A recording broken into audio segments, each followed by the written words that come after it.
Xin chào quý vị đang xem video. Thưa quý vị, Ấn Độ là một nước lớn gấp mấy chục lần Việt Nam cả về diện tích và dân số. Một nước lớn mà lại nói đi học tập một nước nhỏ, chuyện nghe có vẻ ngược đời. Tuy nhiên, xét về GDP bình quân đầu người thì Việt Nam hiện đang cao gần gấp đôi so với Ấn Độ. Cho nên một số tờ báo nước này gần đây thường xuyên đề cập đến Việt Nam để phân tích, tìm kiếm những bài học. The Economic Times mới đây có bài viết với tựa đề Ấn Độ có thể học hỏi gì từ Việt Nam để giành lấy 10% sản xuất điện tử toàn cầu. Trong đó nói rằng Daniel Yakin đã tranh luận trong cuốn sách năm 1990 mang tên Phần thưởng của ông rằng dầu mỏ là sản phẩm quan trọng nhất của thế kỷ 20. Đến 2008, ông thừa nhận rằng khi ta nhìn về phía trước, rõ ràng là ưu thế từ một chiếc chip máy tính cũng ngang với một thùng dầu. Ấn Độ có quyền tự hào về năng lực xuất chúng trong lĩnh vực công nghệ thông tin. Xuất khẩu dịch vụ trong lĩnh vực này đã đạt 193 tỷ đô la trong giai đoạn 2022-2023. Nhưng có một cơ hội lớn hơn nhiều trong sản xuất điện tử với dòng chảy thương mại hàng năm là 3.000 tỷ đô la. Trung Quốc chiếm phần lớn trong cơ hội này, nhưng ngày nay lợi thế của Trung Quốc đang trôi đi, không chỉ vì mức lương tăng lên ở đây mà còn vì thế giới không muốn phụ thuộc vào chỉ một trung tâm sản xuất. Đây là cơ hội một lần trong đời mà Ấn Độ cần nắm lấy. Thật vậy, chính phủ Ấn Độ đã công bố mục tiêu 500 tỷ đô la sản xuất điện tử vào năm 2030. Nhưng những người cạnh tranh như Việt Nam, Malaysia, Mexico cũng đã sẵn sàng cho cuộc chơi. Khi Ấn Độ tìm cách biến cơ hội thành hiện thực thì kinh nghiệm của Việt Nam là một bài học. Năm 2005, Việt Nam có GDP bình quân đầu người khoảng 700 đô la, ít hơn một chút so với con số này ở Ấn Độ. Ngày nay, họ có GDP bình quân đầu người 4.500 đô la, cao hơn gần gấp đôi so với 2.500 đô la của Ấn Độ. Hầu hết sự khác biệt này có thể giải thích thông qua câu chuyện xuất khẩu điện tử của Việt Nam. Ngày nay, điện tử chiếm đến 40% xuất khẩu của Việt Nam, nó tương đương 1.400 đô la trong thu nhập bình quân đầu người. Nó giải thích cho phần lớn tăng trưởng của Việt Nam trong xuất khẩu và thu nhập bình quân đầu người trong 20 năm qua. Mặc dù Ấn Độ có mục tiêu và cơ hội cơ bản là tương tự như Việt Nam, tức là mang về nhà mình toàn bộ chuỗi giá trị này từ vật liệu đến tấm bán dẫn. Họ nên nghĩ đến một kế hoạch sách lược chi tiết thông minh như Việt Nam đã làm và bắt đầu với thu hút FDI. Xây dựng một hệ sinh thái thu hút Apple đến sản xuất iPhone ở Ấn Độ là một khởi đầu tốt, nhưng cũng nên kéo cả các nhà sản xuất trụ cột khác như HP, Dell, Asus, Sony, Panasonic, Samsung, v.v. Một số trong đó đã sản xuất ở Ấn Độ, nhưng chủ yếu là để phục vụ cho thị trường Ấn Độ. Phần thưởng lớn là trở thành một phần của chuỗi sản xuất cho thị trường toàn cầu. Để giành được thứ đang rời khỏi Trung Quốc này, Ấn Độ cần thu hút vài chục nhà sản xuất thiết bị trên khắp danh mục hàng điện tử như laptop, máy tính, máy chủ, TV, thiết bị điện tử gia dụng. Do sản xuất điện tử đòi hỏi dòng luân chuyển hàng hóa liên tục qua biên giới, nên Ấn Độ cần giảm thuế. Ấn Độ có mức thuế trung bình nặng nề tới 9% trong lĩnh vực điện tử, trong khi ở Việt Nam chưa đến 1%. Thành công điện tử của quốc gia này có được là nhờ họ đã gỡ bỏ các rào cản đối với sự dịch chuyển của chuỗi cung ứng, thay vì dùng đến hàng rào thuế quan hoặc là phi thuế quan để kích thích sản xuất nội địa. Khởi đầu sản xuất thiết bị điện tử đòi hỏi tính kinh tế theo quy mô. Cách tiếp cận của Việt Nam là tạo ra những cụm cạnh tranh. Đó là phân phối các khu công nghiệp, cơ sở hạ tầng và các đãi ngộ trong những khu vực mà sản xuất tập trung để các nhà sản xuất có thể tiếp cận các cơ sở chung. Ấn Độ cần khoảng 5 cụm sản xuất điện tử lớn, có thể bắt đầu bằng việc mở rộng cụm sản xuất điện tử hiện hữu ở Greater Noida, ở Hosu, ở Spirebudu. Các cơ sở chung nên bao gồm xây dựng các khu ký túc xá lớn cho công nhân gần nhà máy. Ngân sách năm 2024 năm 2025 đã có kế hoạch cho việc này và nên được thực hiện quy mô. Cuối cùng, nhà chức trách cần được thiết kế có quyền hạn đặc biệt để quản trị địa phương, để họ có thể cung cấp các thủ tục nhanh gọn và một cửa, sự phê duyệt có thời hạn cho các doanh nghiệp. Có lẽ chương trình khuyến khích sản xuất thành công nhất của Ấn Độ là chương trình dành cho sản xuất điện tử. Nhưng đồng thời với đó, nhập khẩu điện tử và các mặt hàng điện tử của Ấn Độ cũng tăng lên, đạt 89,8 tỷ đô la trong giai đoạn 2023-2024. Trong đó hơn một nửa có nguồn gốc từ Trung Quốc. Vì vậy có một nhu cầu cần tăng cường đáng kể giá trị gia tăng tại Ấn Độ. Các chương trình khuyến khích sản xuất cần được mở rộng để tạo điều kiện sản xuất linh kiện điện tử và lắp ráp.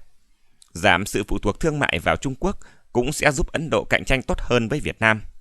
Trong khi Việt Nam giành được nhiều hợp đồng lớn của đầu tư từ Trung Quốc, Press Note 3 của Ấn Độ vẫn tồn tại sau vụ đụng độ tại thung lũng Gangwon đã hạn chế đầu tư từ Trung Quốc. Với cuộc chiến tranh thương mại Mỹ-Trung dự kiến khốc liệt khi Trump nhậm chức vào tháng tới, Made in Việt Nam với tỷ lệ cao của linh kiện điện tử Trung Quốc nhận được sự chú ý không thiện chí, chỉ còn là vấn đề thời gian. Ấn Độ có thể định vị bản thân như một nguồn thay thế cho xuất khẩu điện tử ở những nơi mà linh kiện Trung Quốc bị hạn chế, và phần lớn giá trị gia tăng diễn ra ở ngay trong lãnh thổ Ấn Độ. Không giống như dầu mỏ vốn phụ thuộc vào tài nguyên thiên nhiên, phát triển công nghiệp điện tử mạnh mẽ là điều nằm trong khả năng của Ấn Độ. Điện tử là một trong những hàng hóa được mua bán nhiều nhất thế giới. Sản xuất điện tử toàn cầu sẽ đạt giá trị 6,1 ngàn tỷ đô la vào năm 2030. Bằng cách nắm lấy 10% của miếng bánh này, Ấn Độ có thể tạo nhiều việc làm và trở thành một nước thu nhập trung bình cao. Quý vị thân mến, trên đây tôi đã dịch bài viết của tờ Economic Times. Nhưng đây không phải là trường hợp duy nhất lấy Việt Nam làm tấm gương. Hồi đầu năm nay, tờ The Hindu của xứ này cũng có bài viết với tựa đề Ấn Độ có thể học gì từ Việt Nam để trở thành một gã khổng lồ xuất khẩu. Bài viết lấy cảm hứng từ bức thư của Bộ trưởng Công nghệ Thông tin Chandrasekhar gửi Bộ trưởng Tài chính Nirmala Sitharaman để bày tỏ lo ngại rằng mức thuế cao của Ấn Độ có thể làm nản lòng đầu tư. Bài viết đặt vấn đề rằng tại sao Ấn Độ lại đang phải vật vã để thu hút những đầu tư như vậy? Hãy nhìn vào những gì mà các đối thủ cạnh tranh như Việt Nam đã làm trong lĩnh vực này. Những việc mà Ấn Độ cũng có thể làm được và có thể làm trong thời gian ngắn. Bức thư của ông Chandrasekhar gửi đồng nghiệp trong chính phủ nhấn mạnh nhu cầu cắt giảm thuế. Những vận động hành lang cho Apple và các công ty điện tử khổng lồ khác đã mô tả thuế của chúng ta là cao, và những nước như Trung Quốc, Việt Nam đang hấp dẫn nhà đầu tư hơn. Với việc các hãng từ nhiều nước phương Tây đang nghiên cứu chuyển chuỗi cung ứng khỏi Trung Quốc, Việt Nam và các nước Đông Nam Á dường như đã sẵn sàng để chộp lấy những phần ngon nhất của chiếc bánh đó, trong khi Ấn Độ dù có khát vọng nhưng đã tụt hậu. Trong bức thư, ông Chandrasekhar nói, sự tái cấu trúc địa chính trị đang đẩy chuỗi cung ứng ra khỏi Trung Quốc. Chúng ta phải hành động ngay, hoặc là họ sẽ chuyển đến Việt Nam, Mexico, Thái Lan. Và sự thay đổi trong xu hướng đang được minh chứng qua số liệu thống kê. Lần đầu tiên trong 20 năm, vào năm 2023, Mỹ đã nhập khẩu từ Mexico nhiều hơn nhập khẩu từ Trung Quốc. Ấn Độ hẳn là đã muốn mình là một trong những người xô ngã Trung Quốc trong xếp hạng này, nhưng họ không thể. Hãng tin Reuters trích lời đại sứ Mỹ ở Ấn Độ, Eric Garcetti, nói rằng đầu tư nước ngoài không chảy vào Ấn Độ với lưu lượng dự kiến, mà lại đến các nước như Việt Nam, bởi vì tại vào mức thuế, đặc biệt là thuế đánh vào nguyên liệu thô. Nếu bạn đánh thuế đầu vào, bạn không phải đang bảo vệ thị trường, điều bạn đang làm là hạn chế thị trường. Vậy Ấn Độ có thể làm gì để chạy nhanh hơn đối thủ Việt Nam? Sau tất cả, Ấn Độ đã có một số bước đi khuyến khích về thuế và hiệu suất liên kết. Tháng 2 năm 2019, Ấn Độ công bố thuế suất cố định 15% cho các đầu tư mới trong lĩnh vực sản xuất. Sự khuyến khích này đã thúc đẩy lĩnh vực có chọn lọc như điện tử, chứ không phải là tất cả như đất nước mong muốn. Trong một bài báo gần đây, giáo sư lỗi lạc Biswajit Diha nói rằng mục tiêu của chương trình khuyến khích sản xuất là tăng tỷ lệ lĩnh vực sản xuất trong giá trị gia tăng từ 16% giai đoạn 2014-2015 lên 25% vào năm 2022.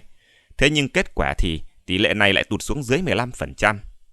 Trong bài viết, ông nói, chính sách công nghiệp được thi hành thành công ở khu vực Đông Á vì các chính phủ đã sử dụng kết hợp các chính sách để tích lũy nguồn vốn vật chất và con người, phân phối nguồn vốn này vào những đầu tư hiệu quả cao và giành được sự tinh thông công nghệ để đạt được tăng trưởng năng suất nhanh chóng.